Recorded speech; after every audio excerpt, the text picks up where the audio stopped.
के प्रांगण में बैठी मेरे पिता तुल्य बुजुर्ग नौजवान साथी और आवाज सुनी मेरी मातर शक्तियां, आप सभी के चरणों में आपके बेटे आपके बच्चे हर्ष शिकारा की हाथ जोड़कर राम राम।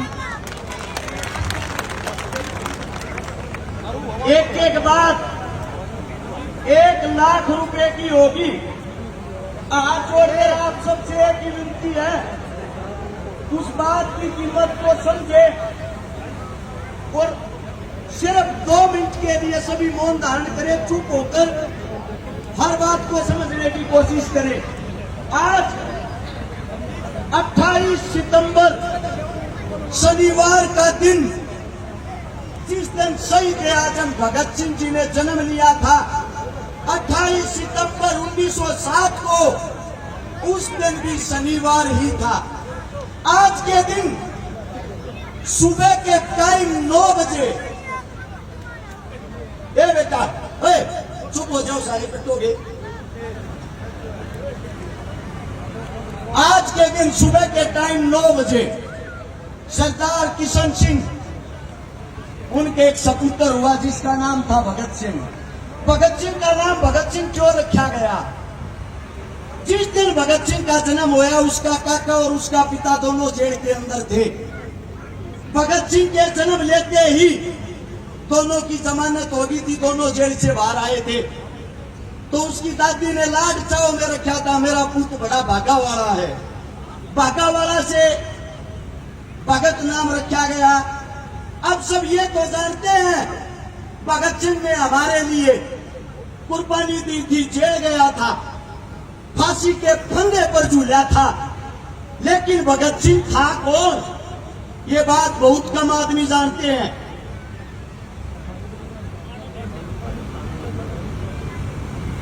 सबसे बड़ी चीज, शहीद आजम भगत सिंह, उनके काका, दोनों के दोनों उनके पिता, तीनों के तीनों क्रांतिकारी, उनके दादा अर्जुन सिंह क्रांतिकारी। देश के लिए उनके काका ने जेल के अंदर ही अपनी शहादत दे दी थी। अब बात यह आती है, भगत सिंह की ज्यादा लंबी चौड़ी बात बताऊंगा तो शायद आप लोगों की समझ में नहीं आएगी, लेकिन उसके जीवन की एक आखिरी 12 घंटे बताता हूं। आखिरी 12 घंटे आपकी आंखों से आंसू की जगह खून निकल आएगा। 23 मार्च का वो दिन, सुबह की टाइम जोरदार आंधी आती है और जेल के बाहर से आता है जेल का नाई बरकत सिंह। ओए आज मेरा भगता नहीं रहेगा, ओए आज मेरे भगते को फांसी तोड़ देंगे। हर जेल के गेट को बंद करते हुए, रोते हुए, इतनी देर में बाहर से पुलिस प्रशासन आती है कि भगत सिंह को जेल से बाहर निकाल दो। 13, 14, 15 नंबर बैरक में तीनों दोस्त, भगत सिंह, राजगुरु, सुखदेव। 14 नंबर में भगत सिंह। अगर कोई साथी ये सोचता हो ज्यादा लंबा तगड़ा भगत सिंह था, 5 फुट 10 इंच हाइट, 57 किलो वजन, 27 की कमर, 32 की छाती, 7 से 8 नंबर का जूते का साइज, 6 बाई 6 की उसकी चक्की थी जिसके अंदर वो विश्राम करता था। भगत सिंह का वजन फांसी के टाइम 5 किलो बढ़ गया था। भगत सिंह को फांसी के लिए बाहर निकालते हैं और बाहर निकालकर जब फंदे की तरफ लेके जाते हैं, वो टाइम था शाम के 7:30 बजे का। भगत सिंह को फंदे पर लेकर गए, तीनों दोस्त एक साथ खड़े हैं। अंग्रेज पूछते हैं कोई आखिरी ख्वाहिश? शहीद आजम कहता है तुम जैसे कुत्तों को देश से बाहर निकालना। अंग्रेज कहते हैं इससे दूसरी कोई ख्वाहिश? भगत सिंह कहता है एक बारी तीनों दोस्त गले मिलना चाहते हैं। तीनों दोस्तों के हाथ खोल दिए जाते हैं, तीनों गले मिलते हैं। गले मिलते ही बड़े खुश होते हैं, बड़े हंसते हैं और मुस्कुराते हुए कहते हैं मेरे दोस्तों अगले जन्म में फिर मिलेंगे। तीनों फांसी के फंदे को चूमते हैं और तीनों जब फांसी के फंदे को चूमते हैं, 7:30 से लेकर 7:33 पर उनको फांसी तोड़ दिया जाता है। फांसी तोड़ने के बाद तीनों को जब नीचे उतारा गया उसके बाहर जो आवाम थी, जो जनता थी, वो तिलमिला रही थी, वो रो रही थी। उस जनता की संख्या 1 लाख से ज्यादा थी। अब यहीं से एक बात सोचना, वही लाहौर जेल है, उस जेल के अंदर जहां मैं खड़ा हूं, यहाँ भगत सिंह फांसी तोड़ा गया है, और उस जेल के चारों तरफ ये जो जनता यहाँ बैठी है, ऐसे ही जेल को घेरे हुए 2 लाख से ज्यादा आदमी थे। अगर एक आदमी एक ईंट को उठाता, जेल नाम की बात चीज नहीं बचती। उन्हीं के अंदर जेल के बाहर एक बोगा भंगी खड़ा था, बोगा वाल्मीकि जिसका नाम था, और भगत सिंह से जिसने ये बोला था, वे भगते तेरे को आखिरी रोटी अपने हाथ की खवाऊंगा रे। जो बोगा वाल्मीकि था, वो भगत सिंह की जेल की सफाई करता था। भगत सिंह ने एक दिन उससे कहा, जीते जी अब बेटा मेरे लिए रोटी लेके अपने घर से। बोगा कहता, मैं वाल्मीकि समाज का हूँ, आप उच्चतम समाज से आते हो सरदार जी, मेरे हाथ का खाना कहाँ खाओगे। भगत सिंह ने कहा, तू मेरी बेबे है, तू मेरी माँ के समान है, जो मेरे मलमूत्र को साफ करता है। जब मैं अपनी बेबे की याद करता हूँ तो तेरे अंदर अपनी बेबे देखता हूँ, मेरे हाथ की, तेरे हाथ की मैं रोटी खाना चाहता हूँ, रोटी बना के लाना। बोगा रोटी बना के लाता है, भगत सिंह के सामने रख देता है। भगत सिंह ने टूट तोड़ के जब मुंह में दिया ना, वो के क्या क्या आसमान लगे रबड़ के तना लोग ठीक पूछा रहे, तू जात पात धर्म मजहब क्या ही नहीं मानता रहे, सबसे बड़ा एक ही चीज है, और वो चीज है भाईचारा। उसी मौके से भगत सिंह ने कमेंट किया था कि जब भगता फांसी टूटेगा, आखिरी रोटी तेरे हाथ की खागा। और वो बोगा जेल के कबाड़ पीटता है, अरे मेरे भगते ने मेरे हाथ का एक टूट पे खा लेंगे दो। अरे बदतमीज, जो उसके बाद फांसी पर चढ़ा दियो।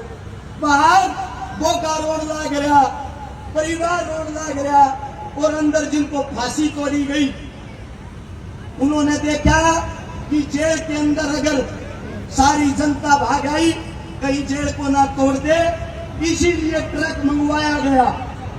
एक ट्रक के अंदर भगत सिंह, राजगुरु, सुखदेव को, जिनको लेटा कर उनके कुल्हाड़ी से बोटे बोटे किए गए, और फिर एक बोरी के अंदर उनकी लाश को डाला। वह लाश डाल के जेल का पिछला गेट फाड़ के और कूड़े के निकाल के लेकर गए, और दूर ले जाकर सतलुज नदी के किनारे मिट्टी का तेल छिड़क कर आग लगा दी। जब इस बात का पता लगता है हिंदुस्तानियों को, वहां भागते हैं, उन लाशों को बचाते हैं, उन लाशों को बचा के लेके सुबह के टाइम उनका अंतिम संस्कार करते हैं। अपने हिंदुस्तान के अंदर उस टाइम भी एक कमी थी, आज भी एक कमी है। जब वो शहीद हो गए, उनकी लाश का अंतिम संस्कार करने के लिए 5 लाख आदमी एकत्रित हुए थे, और भगत सिंह कहता था, अगर जिंदा रहते हुए 5 लाख आदमी एकत्रित हो गए, हिंदुस्तान को आजाद करा दूंगा। आज भी इस देश को भगत सिंह की जरूरत है। आज भी इस देश के हालात बताता हूं, शेर टंगे थे फांसी पे, और गिद्दड़ बन के राजा, एक क्रांति की और जरूरत है। सुनता हो तो भगत सिंह उल्टा आजा। आप लोगों के बीच में आज एक बात बताता हूं, भगत सिंह की मां ने कहा था, ये बेटा तू उल्टा भी आवेगा कि ना आवे। भगत सिंह ने कही तेरी मां आऊंगा, पहला पहचानूंगी क्यों पर, पहला जो हक के लिए, जुल्म के लिए, किसानों के लिए, जवानों के लिए जो लड़ता दिखाई दे, उसी के अंदर सोच लेना तेरा बेटा भगत सिंह है। आज भी आप लोग उन पार्टियों के गुलाम हो रहे हो, बताते हुए शर्म आती है। जुआ गांव में ये प्रोग्राम जुआ गांव की तरफ से कराया गया है। शहीद आजम भगत सिंह का यहाँ जन्मदिन मनाया गया है, और कांग्रेस और बीजेपी पार्टी वाले फोन कर कर अपने कार्यकर्ताओं को बोल रहे हैं कि अरेस्ट छकारा के प्रोग्राम में एक भी आदमी नहीं जाना चाहिए।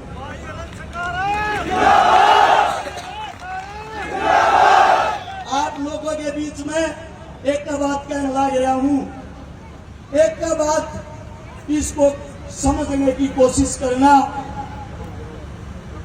थारा छोरा भगत सिंह ने दोबारा जिंदा करना चाहा है, वह लड़ाई दोबारा लड़ना चाहा है। एक हफ्ता अपने बालक का साथ दे दो, 1000 भगत सिंह बना दूंगा, गारंटी है।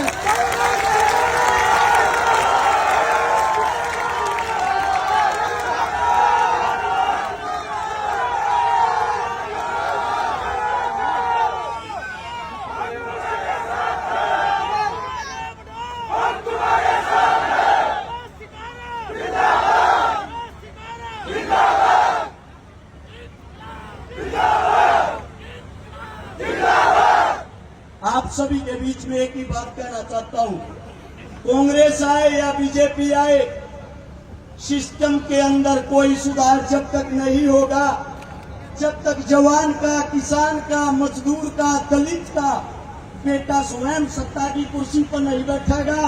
एक बात आप लोगों के बीच में कहता हूं, जय की बार हमने गोवाना जीत लिया, अगली बार सारे गरीबा के बड़का में कुर्सियां पर बैठाऊंगा और हरियाणा जीत के दिखाऊंगे।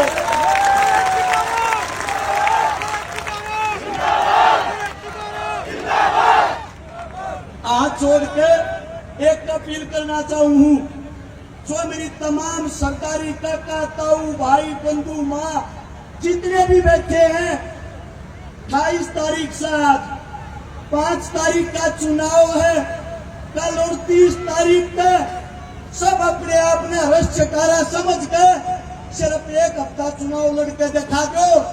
ये जो सियासी पार्टियों के गुंडे हैं, इनके राजनीति वाले बस्ते, गारंटी देता हूं खूटी पर टंगवा दूंगा।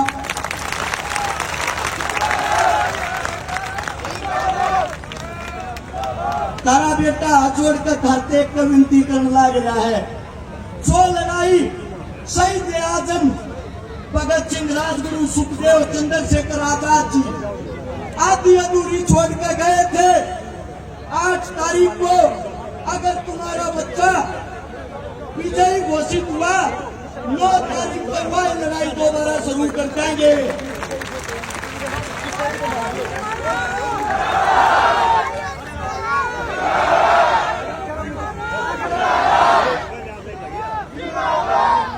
मेरी 5 महीने की बच्ची है, अपनी बेटी की सौगंध खा के हूँ, थारा बालक जब तक थारे बालक के शरीर में खून की आखिरी बूंद रहेगी, थारे लिए लड़ता रहेगा, जिंदगी में धोखा नहीं देगा रे।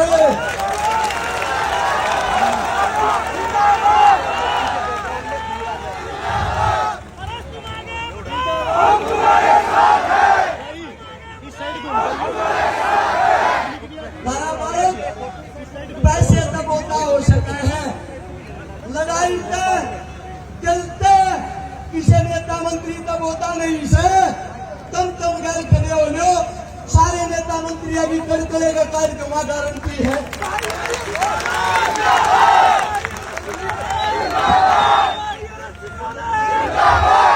मेरे मुख से कोई गलत शब्द, गलत बात लकड़ी हो, थारा बेटा हूँ, थारा बालक हूँ, थारा यो प्यार प्रेम देख के थोड़ा भावुक हो गया, उसके लिए माफी चाहता हूँ, क्षमा चाहता हूँ।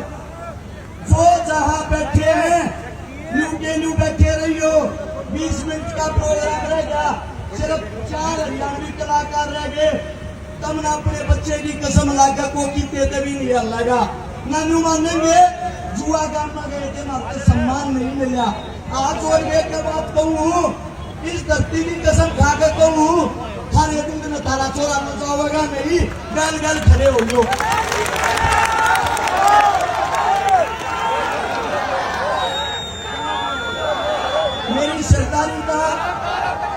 मेरी सरकारी का धन्यवाद है। एक साथ ऊपर बैठे भगत सिंह ने सुननी चाहिए, जो उनके आखिरी शब्द थे, इनकलाब जिंदाबाद। मैं बोलूंगा इनकलाब, और आप सब